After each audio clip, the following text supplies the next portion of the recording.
রহিম।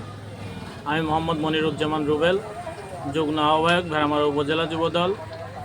আমি ছোট ভাই নাসিমের মাধ্যমে ভেড়ামারা উপজেলাবাসীকে ঈদের শুভেচ্ছা জ্ঞাপন করছি। সেই সঙ্গে সবাইকে বিশেষভাবে অনুরোধ করছি, আপনারা যারা বাইরে থেকে ভেড়ামারাতে আসবেন, তারা যেই পরিবহনেই ব্যবহার করুন, সতর্কতার সঙ্গে আপনারা যাত্রা করবেন। যাত্রা পথে কেউ ঘুমাবেন না। দয়া করে আপনারা আমাদের প্রাণের শহরের সন্তান, আপনারা সুস্থ সুন্দরভাবে ভেড়ামারা উপজেলাতে পৌঁছাবেন এই আশা ব্যক্ত করছি এবং ভেড়ামারাবাসীকে উদাত্ত আহ্বান জানাচ্ছি।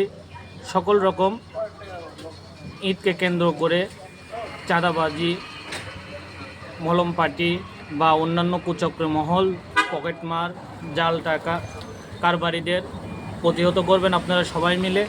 এই আশাবাদ ব্যক্ত করে আমি আবারও সবাইকে ঈদের শুভেচ্ছা, অগ্রিম শুভেচ্ছা জানাচ্ছি এবং ভেড়ামারাবাসীকে আমার সংগঠন ভেড়ামারা উপজেলা যুবদলের পক্ষ থেকে ভালোবাসা জানাচ্ছি। আসসালামু আলাইকুম।